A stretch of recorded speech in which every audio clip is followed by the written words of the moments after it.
was way before him in 1988.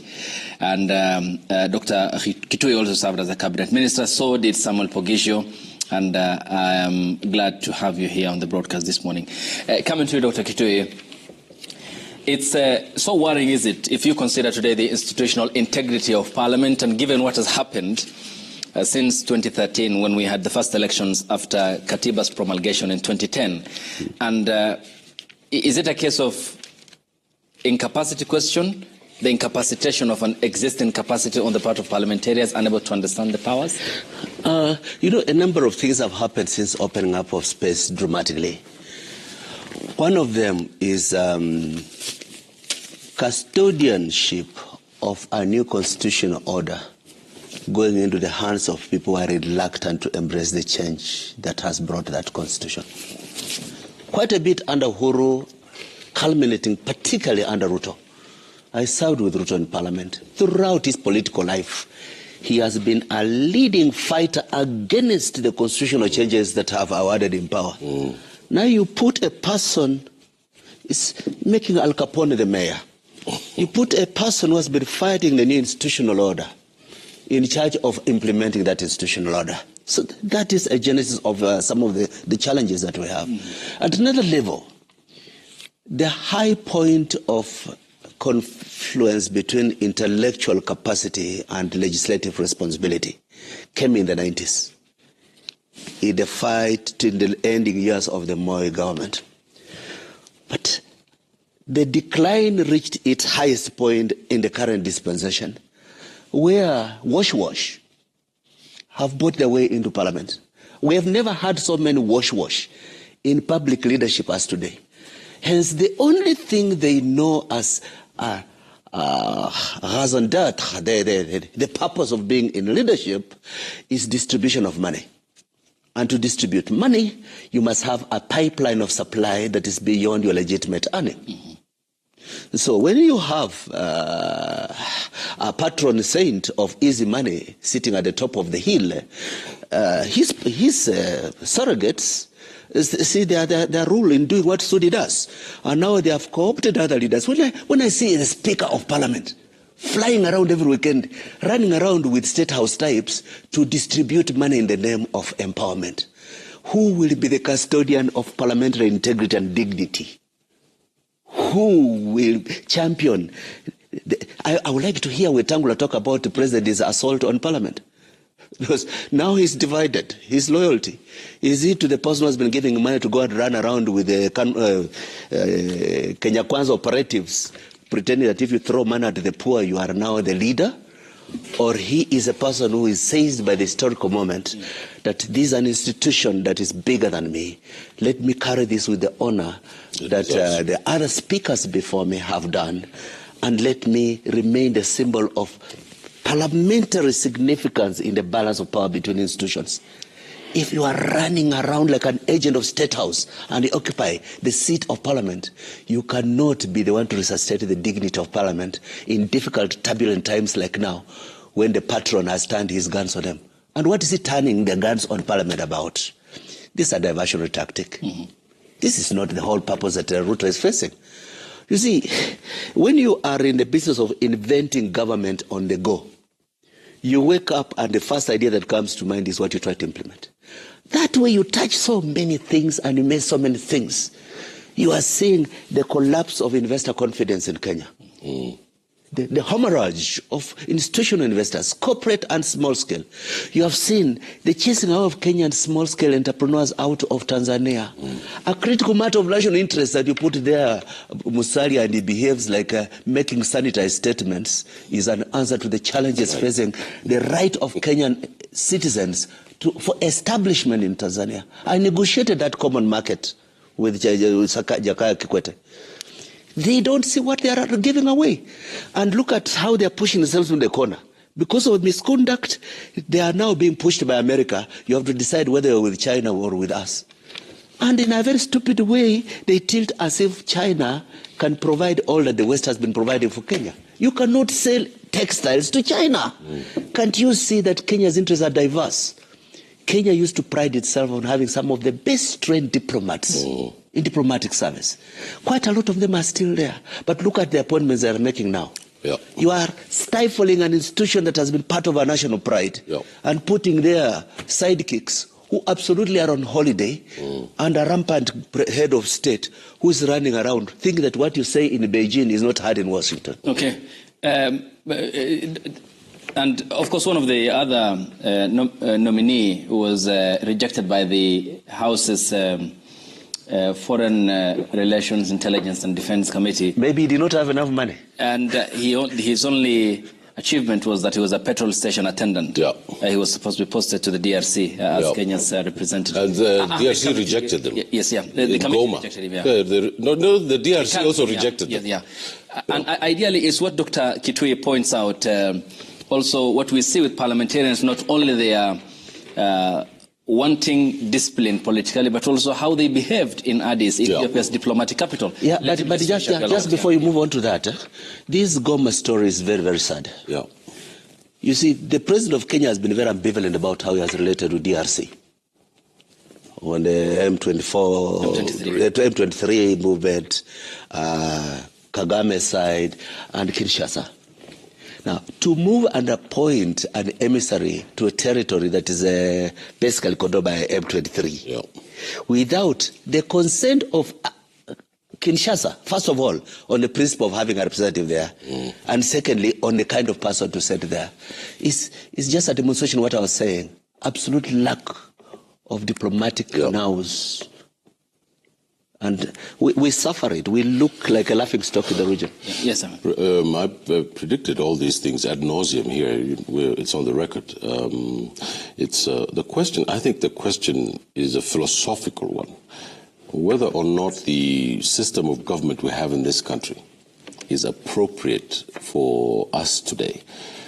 We have borrowed, or we were faxed a separation of power system in this country. In which the executive is empowered in such a way that it controls the financial wherewithal in this country. The political parties control the lists of the candidates who are going to the National Assembly. The system has been crawled in a way that it has created the concept of cruelty. The great Alexander Solzhenitsyn said that if you put a lot of power in a few hands, what comes out of it is cruelty. And that is why you've seen all these children who are dying in our country and all these detentions without trial now, because some of the children who are in jail have been put under the Terrorist Act.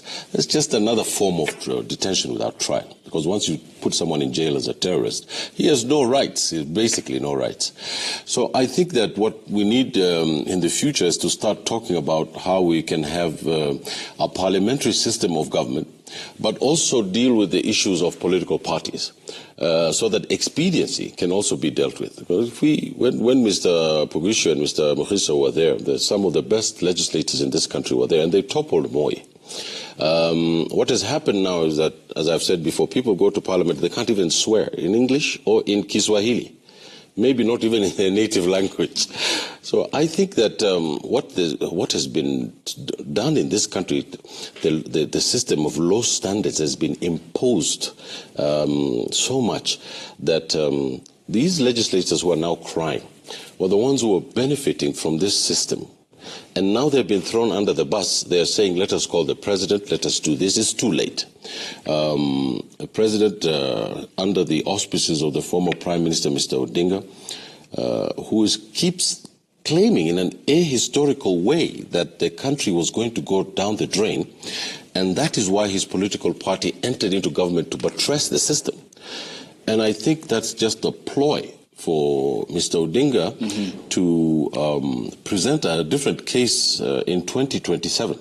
And I also believe, lastly, before I give it to my learned friend on the right, is that it is really outrageous that President Ruto stood up and said that the National Assembly or the Parliament was corrupt, and that they had to change the country. So he was pleading to the patriotism of this country. And it is not patriotism that he was pleading to. He was pleading to what the great Frantz Fanon called the native only wants, remember this quip that I like very much, the native doesn't want his freedom, he wants the farm, he wants the settler's house, and preferably his blonde wife.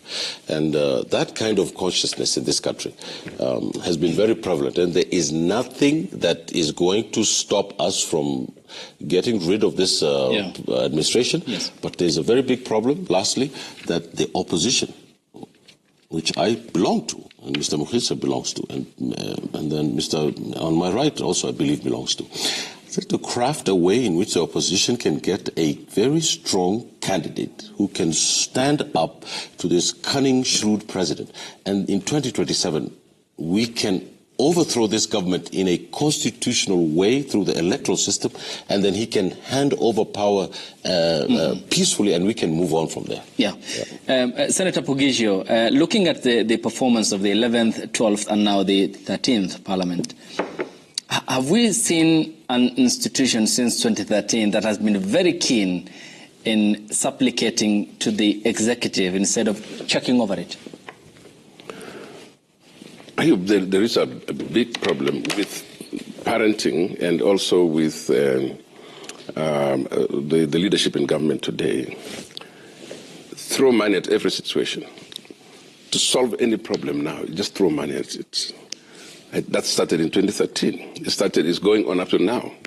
I served as a minister under late Kibaki, and it was a different ballgame, completely different ballgame. You remember, we were very, very careful about how we spent government monies and so on and so on. But 2013 came, and apparently I keep saying it became easier to steal from the public. It became easier for people to start distributing money and sorting out money. Today, it's now gone full scale. What I'm telling you is that whatever has corrupted itself is a parliament. Parliament has corrupted itself because of the powers given to the same parliament. And so let's not talk about even somebody else corrupting them. Even if some of the money comes from the executive, the issue that we need to look at is what happened to our parliament so that it's able to corrupt itself. Committees, the way they travel out of the country, the amount of money spent.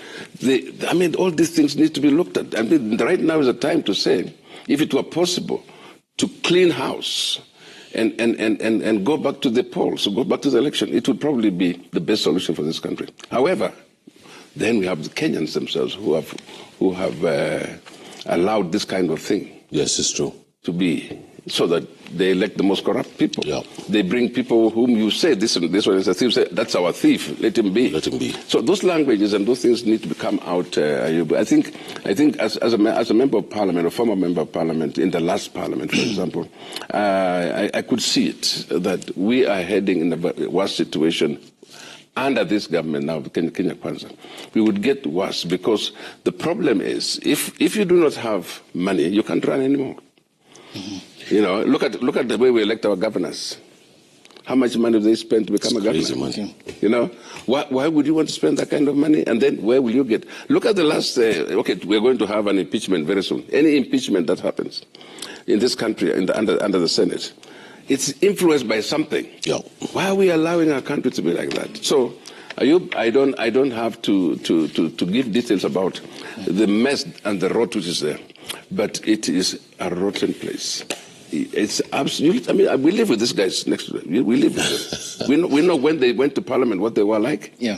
We know right now what they are like. And it's very, very difficult to say. Very sad. Very sad, actually, for the country. Yeah. Dr. Mukhisa, I know you want to come in, but allow me to just juxtapose two scenarios. When Moi sat in Parliament, you lawmakers told him there will be no budget if there will be no reforms before the elections, right? Yeah. That was at the height of an environment that was totally different from today constitutionally. In 2023, President William Ruto told MPs in Narok County, mimi nangoja kuona mbunge ambaye anaenda kupinga mpango tuko nao kwa hawa wananchi atasimama wapi. Basically saying you can't vote against the finance bill then. in 2023, saying, I'm waiting to see MPs who will oppose the housing levy in the finance bill 2023. Then Kenyans will know he is an enemy of the people against employing jobless youth through the housing fund. I beseech MPs to pass the finance bill with the housing levy because it's good for Kenyans. Comparing the two environments, how wanting is the quality of our representatives in your view today? Okay, so the answer is both on the representatives and on the executive. You know, Ruto has been to school much more than Moi. But Moi was much, much more developed in the art of statecraft than Ruto. Moi saw that Kenya was bigger than him. And when I confronted Saitoti and Biwott in the private office of the speaker and said, you have a responsibility of government, things are going to get out of hand. You must accept discussions for at least a minimum package of reform to stabilize the country. They went to see Moi and he accepted. That's how IPPG started. Ruto is carried away by the delusion of invincibility. This is this crime of hubris. You think you're so powerful, you have been so successful, you even dare the gods to challenges that battles that you don't need. When he is saying, let me see who will stand up, does he own these MPs? Even the most feeble among them, they get to a certain point and then they can start seeing beyond Ruto. And Ruto should understand, a lot of the MPs that are there today are very unpopular, partly because of being associated with him. And the rebellion will start coming as they look to alternative pathways to retaining their largesse. Now, what are the differences? We were trying to build institutions. Others are riding the weaknesses in the institutions we build. The safeguards were not sufficient. We did not expect that evil men would occupy positions meant for people who grow in institutions. So they get in and they look, what can I eat here? What deal can I make here? But there is also two little things I wanted to mention here. President Ruto, in his slamming MPs the other day, seemed to be having seen the light. Even Saul became Paul in Damascus. It might be, let's just even for a moment pretend that this is Damascus moment. If this is Damascus moment, there are two quick things he can do. One of the worst things Ruto did when he became president is to terminate cases of corruption which were very advanced in courts. People were going to be jailed and billions of shillings to be recovered. The president took them out of court, allowed those people freedom. Now, if he has seen the light, let him reinstate those corruption cases. You don't need to start aligning new institutions to fight corruption when you have rewarded corruption in the past. We don't need new presidential directives. Kenya has institutions to fight corruption. Allow them the mandate and the budget to do their job. But this window dressing with appearances of seriousness is an insult on our intelligence. I think the president is a wolf in wolf's clothing. You know, there's a sheep died in the wolf ship, but he's a wolf in wolf clothing. I mean, everybody knows who he is. And I think that he has worked on the cracks and the divisions of our society, on ethnicity, on the power and all these things. And there's a culture of entitlement. So if you see the president when he's speaking, he says, you know, I'm lucky to be one of the 5 presidents of this country. He believes that he is destiny's child, that he's going to transform this country. He believes that he's been there because of providence of God. He's there. You can see the cultural accoutrements of giving himself this John the Baptist kind of feeling. And you could also see Mr. Duale in Garissa the other day when you were speaking and saying that I'm the kingpin of northern Kenya, and that I have succeeded in every political maneuver that I have ever done. There's a culture of entitlement in the government, which believes that they are shocked to see the president on the day that he won the election. You could see the bewilderment in his face. He couldn't believe that he actually won. He just couldn't believe it because, the state was with Mr. Odinga and President Uhuru was actively campaigning. And today, as we stand, the president just cannot be told, look, you're making a mistake. And he stood up there in the program and said that, the housing is working. It's failing. There's no housing project that's working in this country. It is failing. The amount of money that is getting into there is just crazy. The second thing is that his programs on agriculture, fertilizer. His own Minister of Agriculture came on TV and spoke about the corruption of the Russian fertilizer. No, every indicator that the president speaks on, it's just a false, it's a lie. It's subterfuge. And the people of this country are now very savvy to it. That is why you have this slogan of Ruto must go. But the question that we all have to answer is why Mr. Odinga is buttressing this system. When Mr. Odinga's whole political career has been a reach towards a moral platform. And the reason why Mr. Odinga is now fair game is because he said that our country was going to fail. Our country is not going to fail because the people of this country are not going to let our country fail. We're not going to do that. These young people were demonstrating on the street. They've been shot at, they've been arrested because they refused to pay taxes. They said no new taxes. There is no country in history where there's been a transformation that it hasn't been about taxation. From the Boston Tea Party to Amilcar Cabral's revolution in Guinea. Therefore, I urge one thing. There is nothing that can be changed unless the progressive people in this country and the politicians who want to make a difference in this country get into power. And the way I see this country is that the opposition in this country really needs to do some soul searching and bring one person to us that we Kenyans in this country can all line up behind and go to the ballot box and change this country from spiraling down to the bottom of Golgotha. Okay. Coming to Senator Pogegio, the enormous institutional power that Parliament has. And yesterday we had seen them calling for the President to appear before the House in the graft claims that he made. And calling on Speakers Wetangula and Amason Kingi to summon the head of state to appear before them to substantiate his claims. Ideally, it seems this is far-fetched, is it, given how they are pigeonholed despite this enormous power invested in them by the occupant at any given time at the State House? I say this again, this is a captured parliament. And it's a slave in itself to the executive. And so you can't say anything. I mean, whatever they're saying is just rhetoric. You know, when you say we're going to summon the president, I mean, you tell me who is going to write that letter. Who will bail the cat? Yeah, who's going to write that letter? Who's going to sign that letter to invite the president to come? The president, under the Constitution, cannot just be summoned by Parliament because he has said things like that.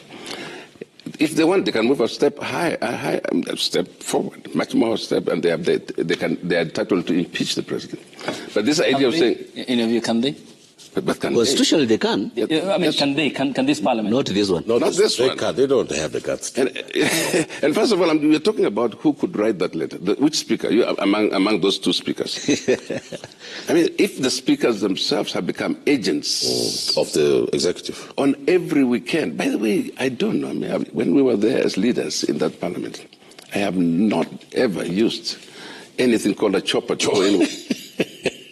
But now every member of parliament literally can afford a ride on a chopper. Yeah. All ministers today, even if they were going to here, just to Naivasha, will take a chopper. Yeah.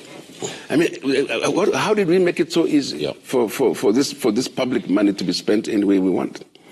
And so I'm just saying, the time for John the Baptist is here. And you know, John the Baptist, even the Damascus moment, wasn't an easy moment. The guy was blind for some time. Yes. Because you have to undergo a complete transformation.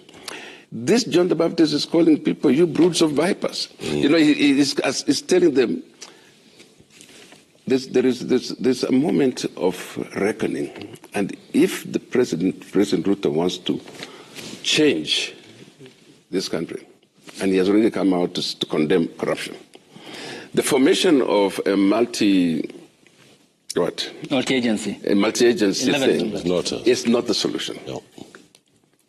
People need to be arrested. People need to be in courts, charged. Convicted and jailed. Convicted and jailed. But if you just say, let's form another commission, how many of these things are we going to form? It's a joke. It's a joke. And which is housed by the... And in any case, these same people who are called now multi-agency, actually that's their job on a daily basis. That's what they should be doing on a daily basis. Bringing them together is not helping. I mean, they on their own should be the ones fighting corruption. Yeah. But are they?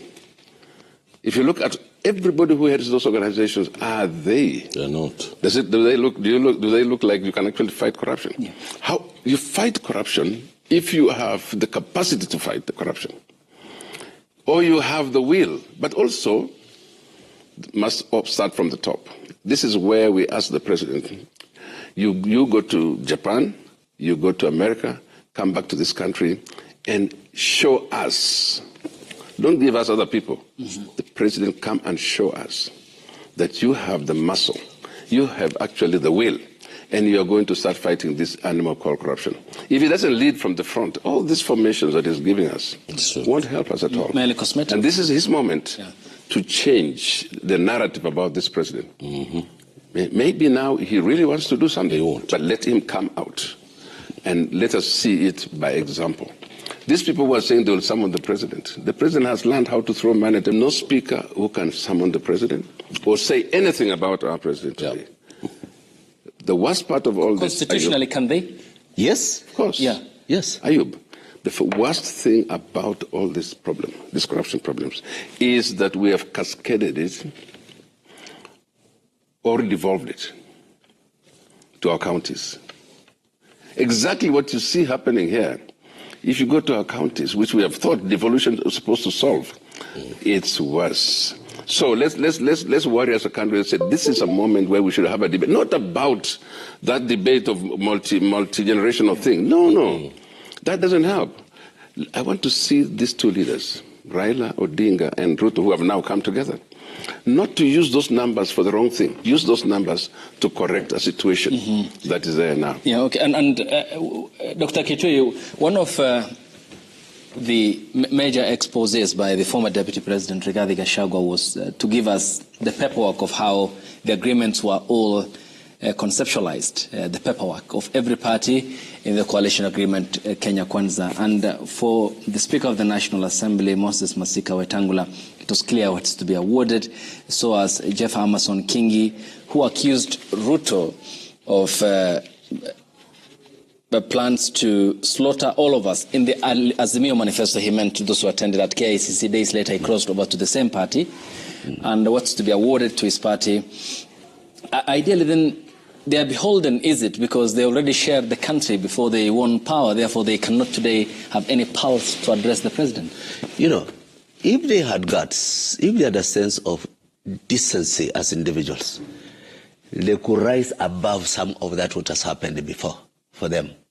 But I do not assign them that kind of capacity. My concern is this. There is a problem in that arithmetics of distributing public resources that will not go away unless we address it properly.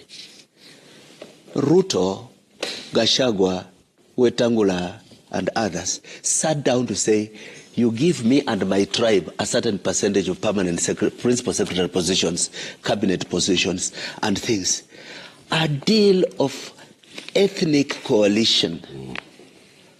Even before it unraveled, it was already causing concerns in this country. When will an El Molo be a cabinet secretary if the leaders of large tribes are going to sit down and share public positions as part of forming government?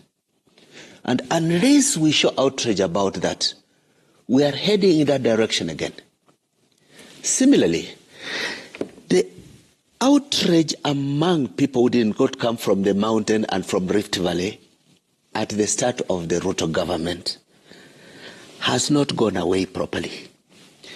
The ethnicization of competition, we are right now seeing an ugly face of nitwits from Rift Valley and some from Mount Kenya region getting into ethnic sparring.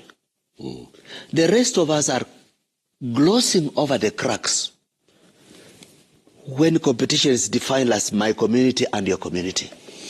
This is not a panacea of Kenya's problems. I think public intellectuals, progressive media, and others should start calling this out. Even we from the opposition, our rallying point should not be ethnic. Mm-hmm. And we must make bold and public commitment to that public positions would not be subject of ethnic agreement and allocation. Mm-hmm. If Wetangula had been given 30% of government, I would still feel ashamed as a lawyer that we have denied others who are competent that did not get positions because of some memorandum of let's get to power and share the animal that we have slayed. Let this inform understanding where we are today and how to make sense to a country on the brink of a new generation taking leadership. Absolutely. And not too much soiled by the blinders of ethnic arithmetics. Okay. And but Ahmed, it's also one thing, is it? Because part of the agreement also with the parties that includes Ford Kenya and the others was the persons to be appointed to constitutional offices, and which ideally ought not to be happening without the approval of Parliament, which is a guardrail in our democracy, is it? I mean, all this has been happening with them saying how the gallery was operating, and this headed by the president and his former deputy, the president and his deputy now, and the president and the former prime minister now, in the arrangement that he dubbed mongrel when he spoke at Chatham House in the UK before the elections. But how was Parliament so blind to these realities when it was all unraveling before their glaring eyes? I think they're absolutely enthralled by Mr. Ruto being in power, and they saw the gravy train. And greed has a way of making you blind. And when the money was flowing, everybody was quite happy. And then Mr. Ruto did what he has done repeatedly over his career. He turned the tables on Parliament. He turned the tables on ODM. He turned the tables on Mr. Uhuru. He turned the tables on his constituencies. He's turned the table every time. But there's a new social formation in the political economy of our country now, and this is called the Gen Zs. And this is the hope in the electoral battle and the moral battle that we have in this country about how we're going to move on from the kind of miasma that this country is in. And I put it to you, Mr. Ayub, that it is very important that we consolidate that vote, consolidate that feeling of change in this country. And I firmly believe that conservatism in this country, which has ruled since independence, is now going to be thwarted by a group of young people who have come into the stage of this history, and they have seen that the country is not working, and that there is no future for them, and there is no employment for them.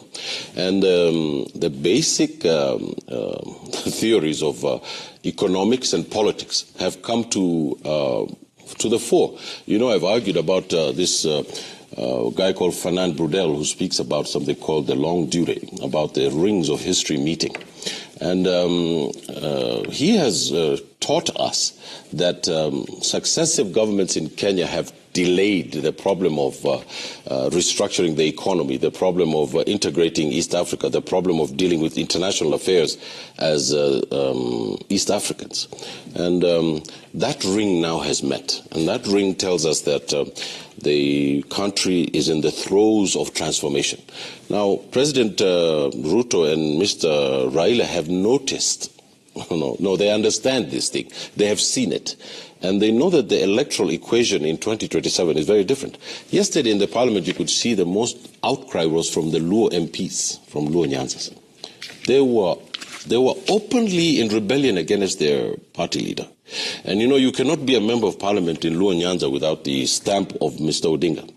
This shows you that they know that the rebellion in the country is there. And the great Amilcar Cabral used to say the people don't want philosophy. They're looking for material things to, schools, roads, food, That's what the electorate wants. They don't want philosophy. They want to see a working nation. And what has happened is the Kenyan consciousness about their country working is now across the board. This tribal issue is still here in our country. It's there, no question about it. But it's being upped by a sociological change in the issues of food, issues of shelter, issues of roads, issues of education. And I think this consciousness is the next political economy of our country. And I believe that the National Assembly is at the heart of that transformation. I'm standing for that seat in Langata. The reason I'm doing that, Mr. Ayub, is not because it makes there's money in the National Assembly. It's that the National Assembly has been killed. It's been absolutely killed. Okay. And if it doesn't resurrect, we're in trouble. Point taken. Senator Poghisio, in your view then, has the House given itself up for slaughter, giving the executive express check carte blanche, carte blanche. Let's talk about, for example, Haiti, and you come from West Pokot County, affected by insecurity, when clearly all the public support wasn't pointing that way because of the insecurity challenges we do face in North Rift part of the country. They gave him what they wanted on the finance bill. They gave him what they wanted, and the government largely in getting rid of Rigathi Gachagua. And the following day, the House was unable to raise a quorum. And yesterday, too, the session had to be adjourned to the afternoon. What does this say about the material thinking, the thinking of Parliament? Is it material? Is it for the national conscience? And how does this balance come about in our context? But, at the risk of repetition, this is a captured Parliament. This is a Parliament that it's not even a ship being led to slaughter. This is a slaughtered Parliament. They have absolutely no moral authority to even talk about trying to get back at Mr. Ruto or President Ruto. And I think because of the camaraderie with Parliament, and for that has been built, the President, the Executive, taking charge of Parliament literally. I mean, you've seen the biggest defenders of the government everywhere they go. Is actually from the legislature, not even from the executive. In fact, I think there is very little executive support for the president in terms of his programs. But it is the members who are in Parliament who are answering as though they were in the executive, not realizing that the institution of Parliament, constitutionally, is supposed to check on the executive.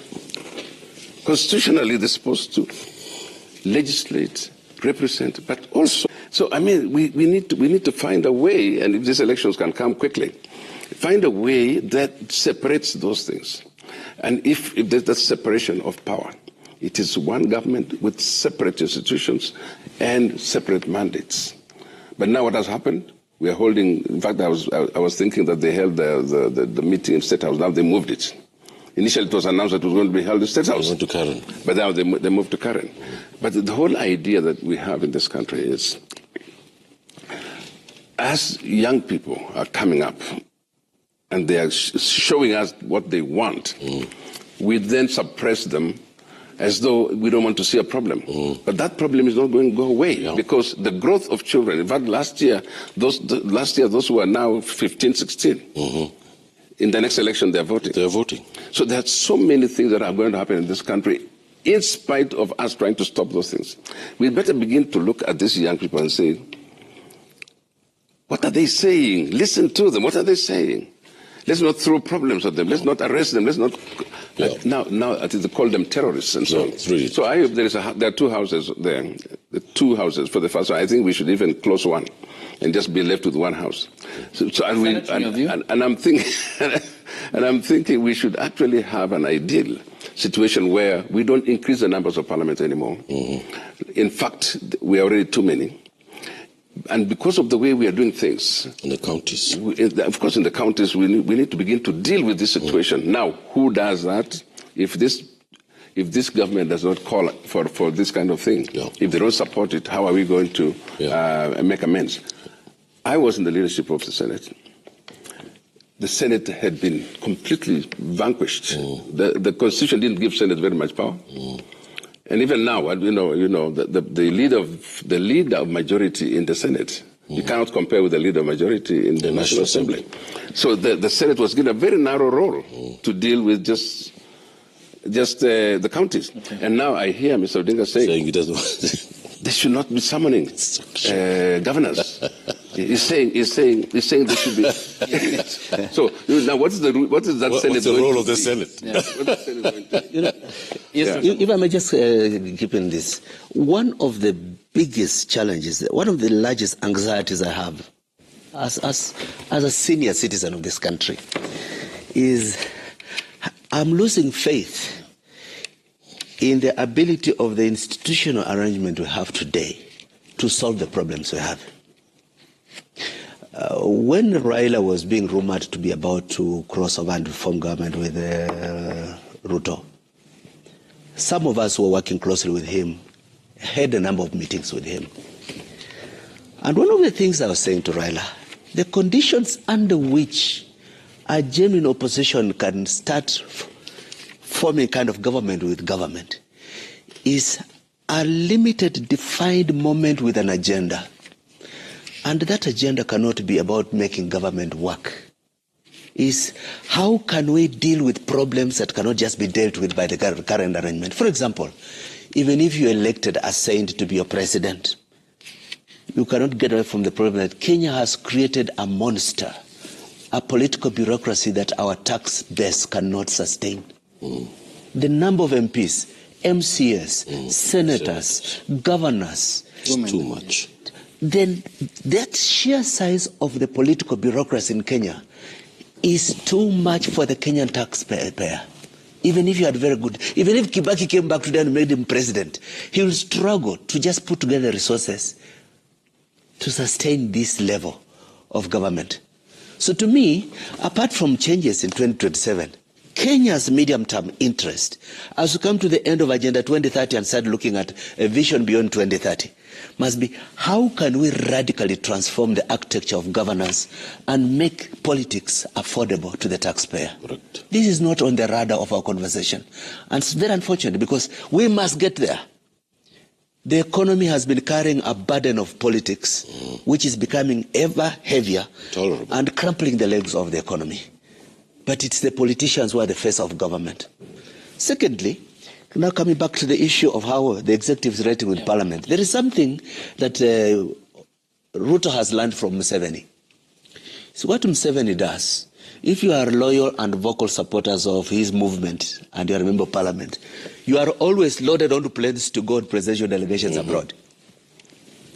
So the reward, the pecking order is that you are given a lot of allowances as you travel around the world as a friend of the system. And one day get somebody to go to the UN General Assembly, the UNGA, the annual meeting of heads of state.